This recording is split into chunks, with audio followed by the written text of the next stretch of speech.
You're listening to Remotely One, a podcast that educates, entertains, and inspires you to take your life back from the office commute. I'm Rick, a former beer rep who left the warehouse to become a voice actor and digital creator. And I'm Kaleem, a remote work advocate and consultant. We're going to speak with some of the top professionals who have managed to avoid the commute as they share stories from the most inspiring to the most comical, all while working remotely. Man, this sounds awesome. Let's clock in. Isn't being a grown-up awesome? I love adulting. It's just amazing. You know, it's like, here's my heart. I'm going to put it here on the floor for life to step on. Right. Just feel free, anybody. And when it squishes out all the cash, just keep collecting it. That's totally fine. Exactly. That's amazing. I like the amazing. way you think. I like you already. This is amazing. We're going to have fun. No, this is going to be very fun. Yes. Oh, definitely. I mean, we had a blast last time. I was like, yeah, we're definitely doing this pod. I'm sorry I missed that conversation. It sounds like it was a doozy. It was kind of a doozy. It was a good one. Yeah. I love your hair. I always have. I love the style. I wish I could go with the side like that. That'd be great. You know? I would love to see that. I would love to see that. You look like a game show host. Rod Roddy, tell her what she's won.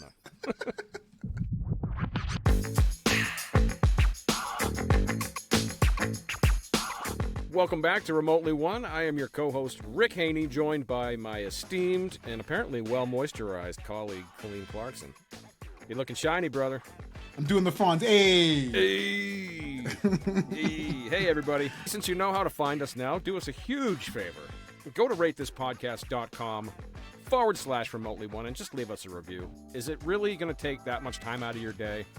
We'd be ever so thankful. Okay. Hey, since 2015, Remotely One is one of the largest communities of remote work professionals with over 3,000 Slack members and 5,000 email subscribers. It's free to join, so go check it out at remotelyone.com. And with that out of the way, Kaleem, why don't you give us a tease or two about today's guest? Oh, yeah. Today, Rick, oh my gosh. You know, I met with our guest.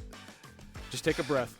I know. I met with our guest before, and, you know, because some things happened, you know, we weren't there, so I wasn't intense in the research, so we just were having a conversation. But now that I've, done some digging and shit, woo, our guest today. It got real.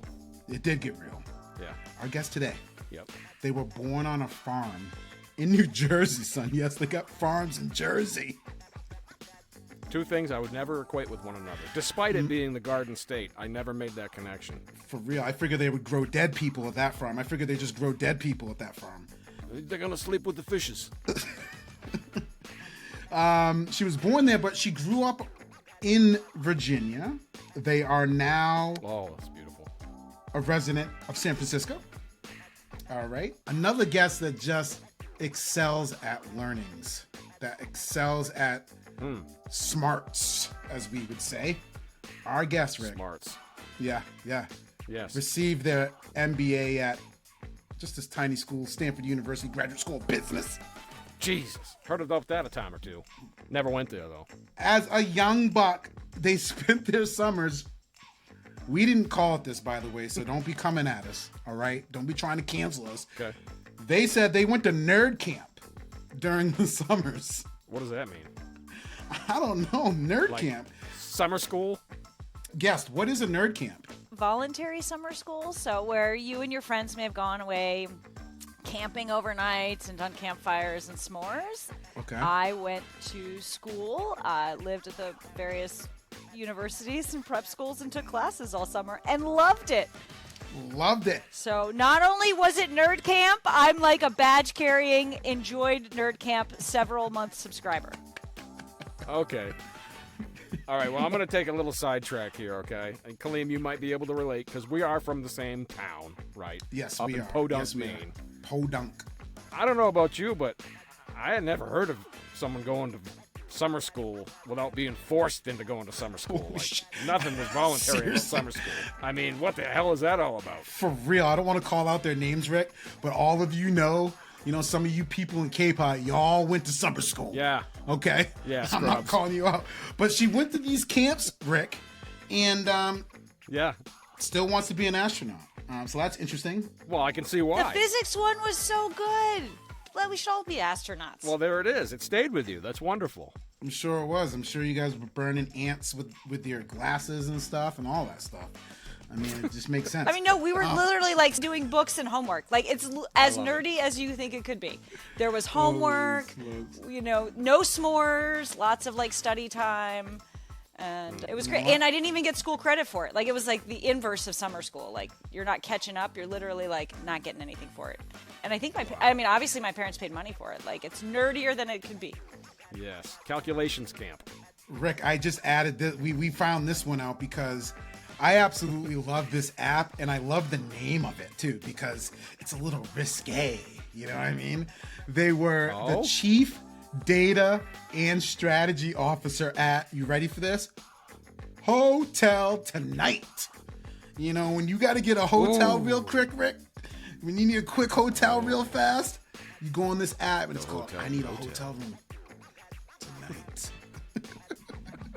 That's pretty cool. We should have had you do the voiceovers. That would have been great. There's a saxophone somewhere in the background. When you need a hotel, you need a hotel tonight. Yes, baby. That was good. But also, much like Nerd Camp, it was actually a lot of business travel. So there you go. It sounds sexy, but then it is. There it is. And there's a thread through all this. Their logo is also like just a bed, Rick, and it's purple. So it's almost like it should be silky smooth. They were the former analysts at Blue Ridge Capital. They served 4 years as the SVP of product at Snagajob. Our guest today is now the CEO at CoderPad, a comprehensive technical assessment platform. All right. And our guest was also featured in Forbes. They write all the time in Forbes. Listeners and viewers, please give a warm welcome to Amanda Richardson. Let's go! Woo! Woo-hoo! Amanda Richardson, I love you! Woo! Welcome to the circus. Down.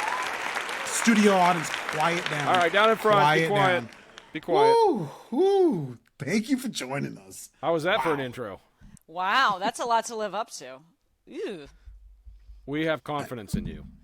We do. I believe in us. We're going to pull this one through. This is going to be the highest rated one. I'm convinced. I'm convinced. Thank you so much for being a part of the show and for tolerating us so far. It's still early. It is early. It is early.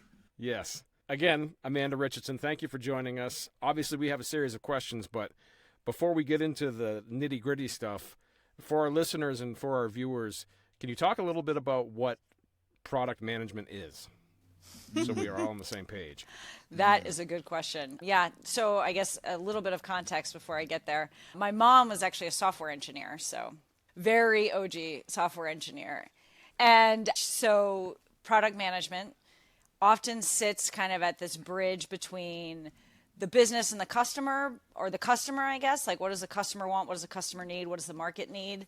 The business with, like, what's the business value? Why are we doing this? Like, how can we, like, we can't just build stuff people love. Like, what's the business model? And then engineering around, like, what do we build and how do we decide? And so works very closely with the engineering team on prioritizing what to build, what to fix. And, you know, some would say kind of guides the engineering roadmap. And my mom would always say, like, I don't understand why engineers need you. Why can't they figure that out themselves? They're perfectly smart. So that's what product management does, and my mom thinks it's a waste of time. So there you go. But I built a career on it.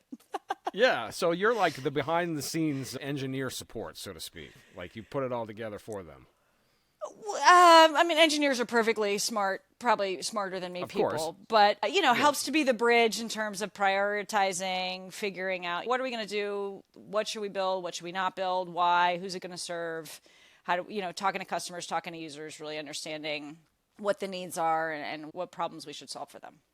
You're setting it up for them, basically. Yeah. Okay. The bridge. Yeah. Yes. So given your amazing experience with that background, was there ever like a defining moment as you were coming up through the ranks when you were like, this is it. This is my calling. Was it like a light bulb moment or anything that happened where you decided this is where you wanted to pursue your career? Yeah, it was probably actually how I ended up getting the job.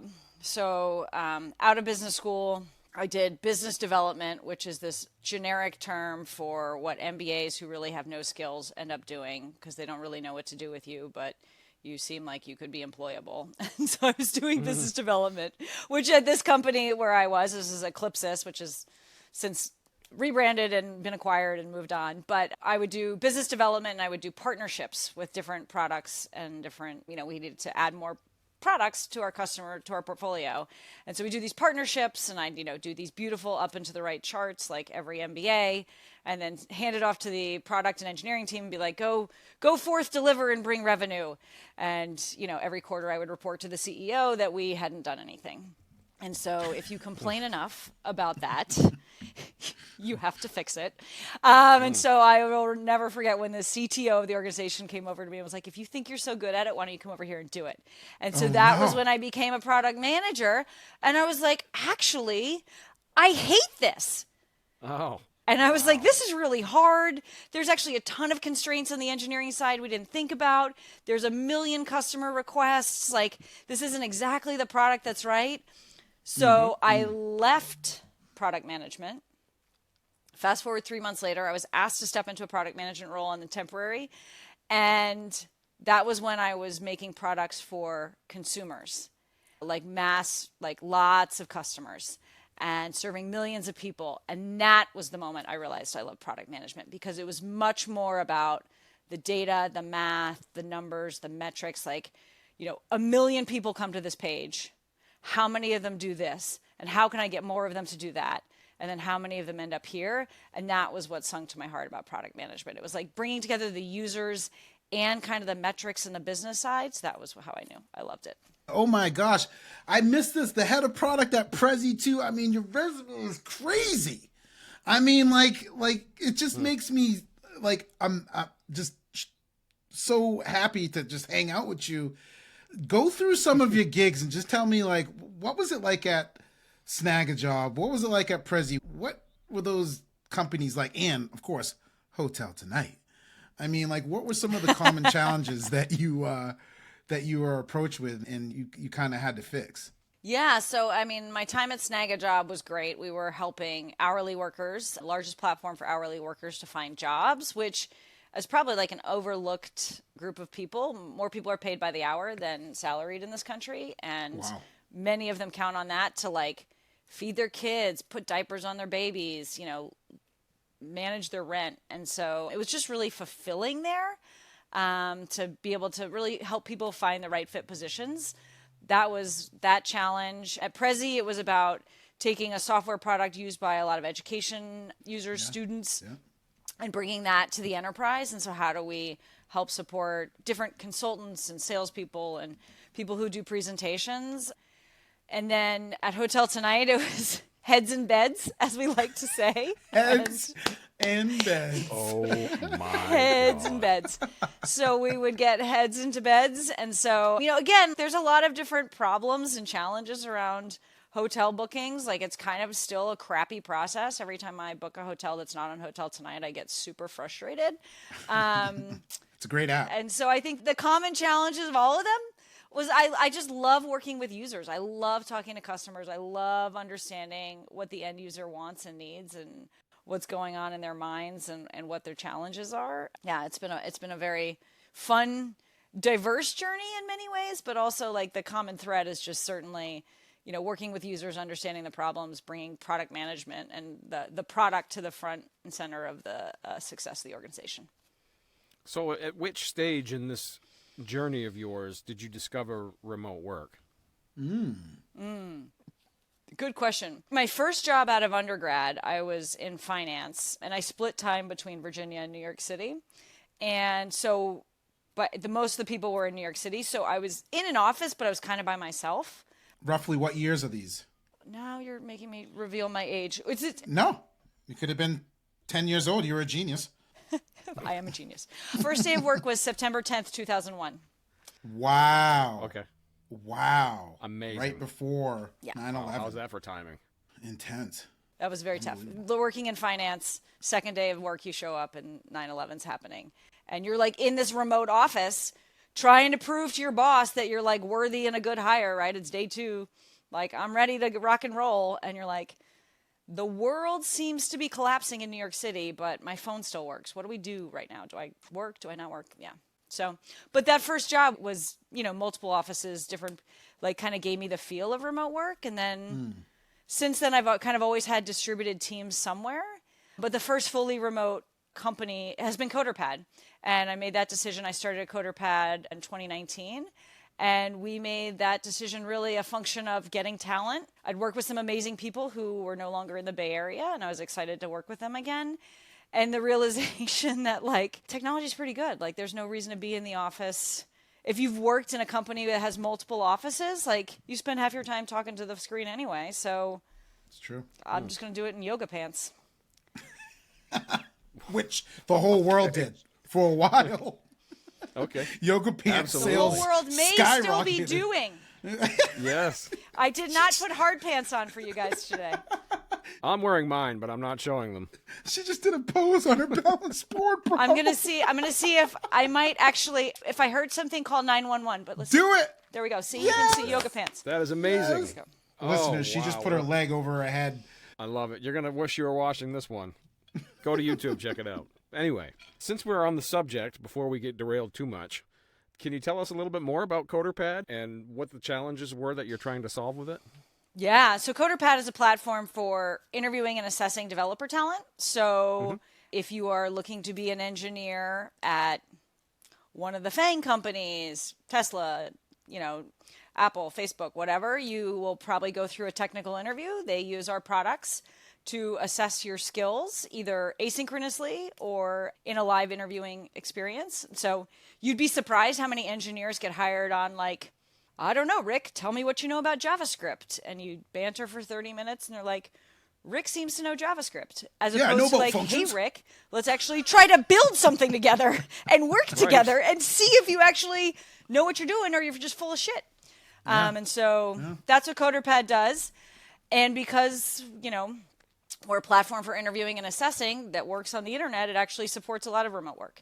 And so a lot of our customers, and particularly our developer demographic, is really passionate about working remotely. Productivity is higher. There was a great study by Microsoft where they put together the productivity of developers is linearly correlated between work from home versus work in the office. So depending on your axes.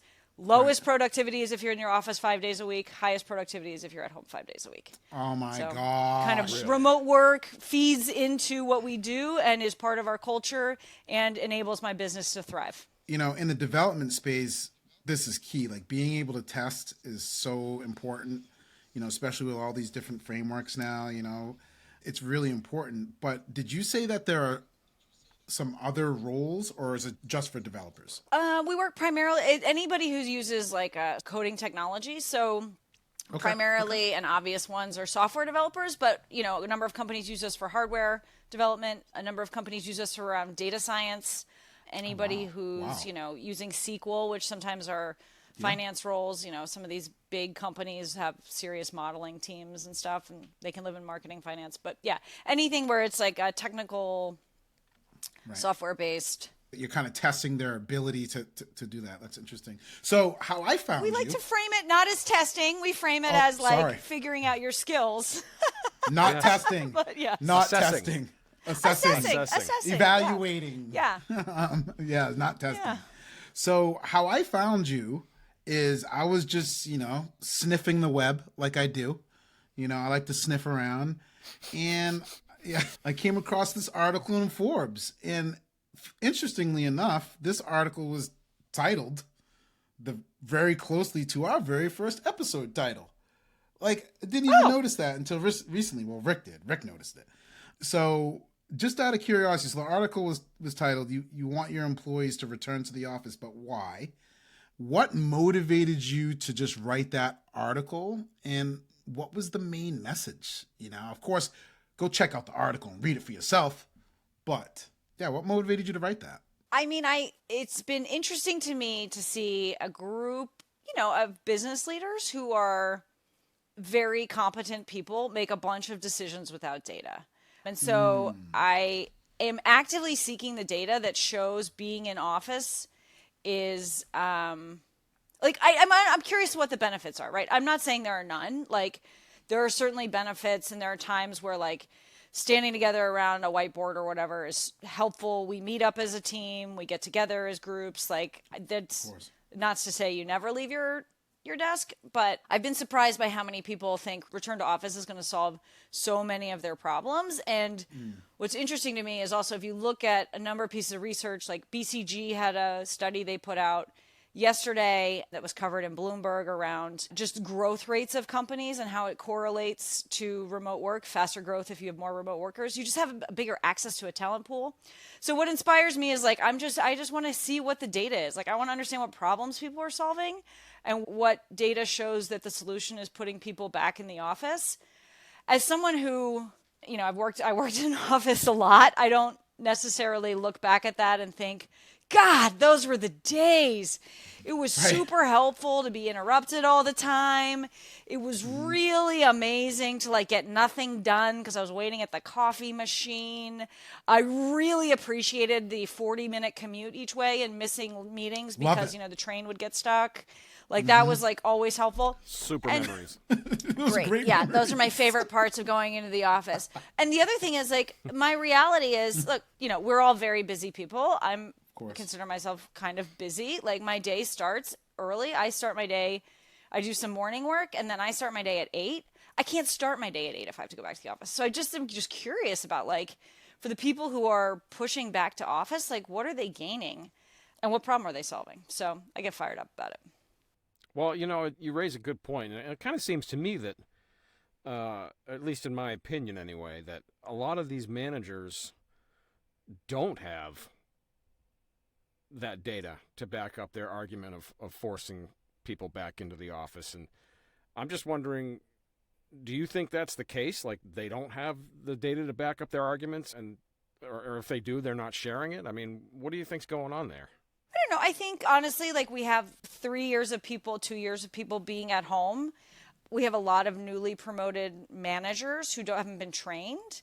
And so I think we probably have a lot of mismanagement. I just don't know that the solution is, like, me having this laptop, 2.5 miles downtown as opposed to in my living room, is if that's going to solve the problem. I'd love for people to redirect and think about, how do we do better manager training? How do we reduce the number of meetings in an organization? Like, how do we give people more heads down time? Like, I think there are ways to do in-person and remote work better, but it's all somehow kind of, like, hand wavy attributed to whether or not you're in the office.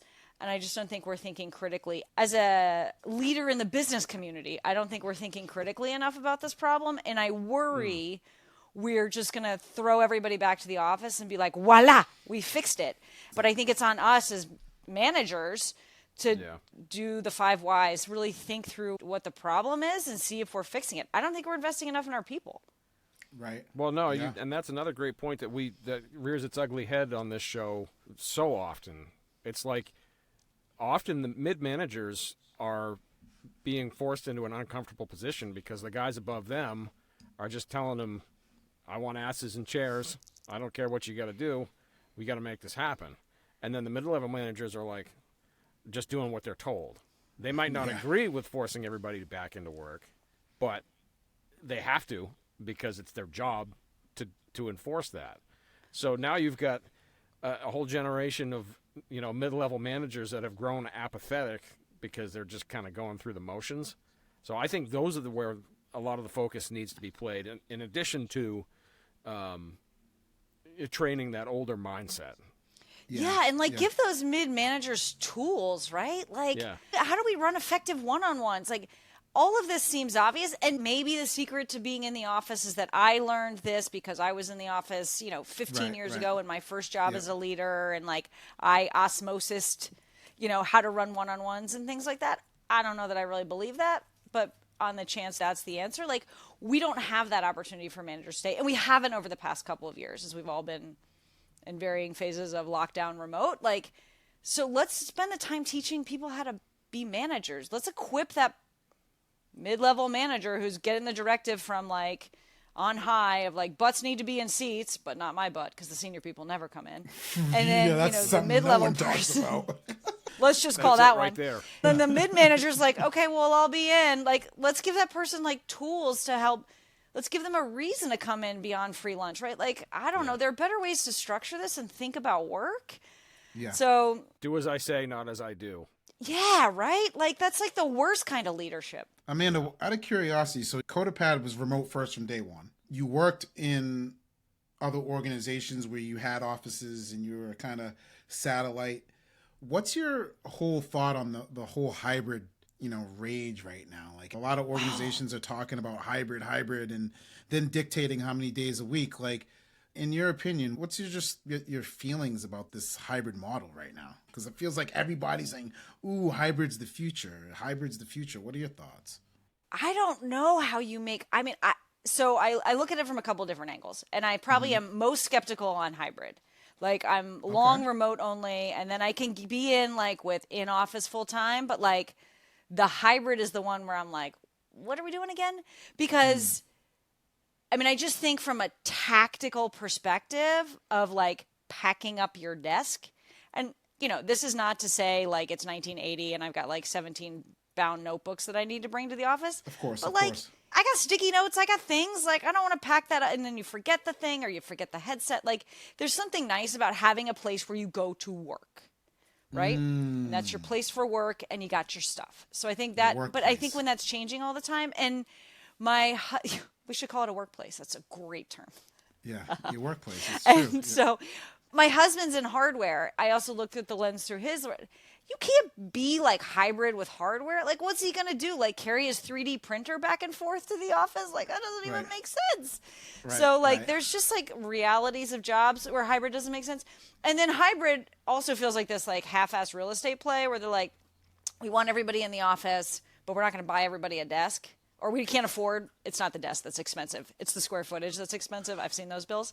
We're going to like, so like, let's just do half the teams. And so everybody's going to work more together, but we're never going to have sales and marketing come in on the same day, which absolutely means the place is going to fall apart, right? Like you can't hybrid, but not have teams working together. Like, what are we doing? So I don't know. Right. I'm most skeptical on hybrid, but I can appreciate, like, as someone, who works closely with employers and hiring managers, it is very hard to get talent back into the office. People have become comfortable and bullish on remote work. And when you look at applications, you post a remote job, you will get flooded with resumes. Of course. It's very big hard time. to compel people to come back to the office. So you've got to come up with something like hybrid to say like, oh no, do remote work, but except for the 3 days when you have to come in. Yeah. When none of your Interesting. coworkers are there because Right. we're not going to pay for their desks. Right? And if we call you in on those other days, you still have to come in, by the way. Like, we still need people that are willing to go the extra mile. Yeah. Yes. Yeah. Yes. Yeah, I think people, the extra mile thing is also funny to me. Like, I think one of these unintended consequences, like if we're all going to be watching the hours and like we're all going to say like you have to be in the office 9 to 5, like that's cool. But remember the flip to that coin is like you are not in the office and working 5 p.m. to 9 a.m. And I don't know, as a remote worker, that's not really my world. I do a lot of early morning calls. I start a lot of days at 5 a.m. Don't even think twice about it because, who cares? Like, I just got to go down and open the laptop and brush my teeth. I do brush my teeth. Right. But, I think if I had to be in the office at 5 a.m., forget it. I'm out. Ooh. There's no way I can do this job. You know what I mean? Cursing the whole drive. Wow. Yeah, it's so true. That's so true. One of the terms that has always been floated around, it's because it's a common issue, is isolation. People working from home. You have teams of people that never see each other. So what are your views about remote first companies and strategies to bring their employees together, either in office or out of office? Like, what are your thoughts on people getting together? I mean, I think in person. Oh, in person only? Or how do we facilitate that remotely? Because we do a lot remotely to bring teams together. We do a lot of... Oh, yeah. Yeah. Yeah, I think that's what matters, right? You got to establish the rapport and, like, build the relationships because no one's going to send the Slack that's like, hey, that sales deck was a fucking mess. Like, I don't even know you. Right. So you got to, like, build the relationships. So we do a lot of that remotely. We do team meetups, our, virtual meetups. I do a lot of coffee chats, skip levels, a lot of Q&A type sessions. So we definitely do those. You know, if I could magic wand, I would have all my teams functionally-ish meet up every quarter. But to be honest with you, it's really logistically hard. Yeah. It's logistically hard. And it's expensive. I have a global team, right? And so we're flying people from, I don't know, California to France or France to Ireland or whatever it is. And so anyway, our plan is that we meet up with teams once or twice a year. I meet with my leadership team 3 times a year in person. Yeah. Okay. So that's 3 times. I mean, that's almost once a quarter. I mean, that's pretty good. It is expensive, especially when you start spending some of that savings on more staff and more people. You're like, oh, snap. Like, it's hard to reinvest those savings without, it's just hard. It's not easy, right? Yeah, I don't think remote work is always cheaper. I mean, I'm just spending money on, airline tickets and hotel rooms sometimes instead of CBRE rental real estate type That's place. a really good point, because people think that it's a huge savings. It is. I mean, it's a savings, but then you have to invest if you want culture, if you want connection.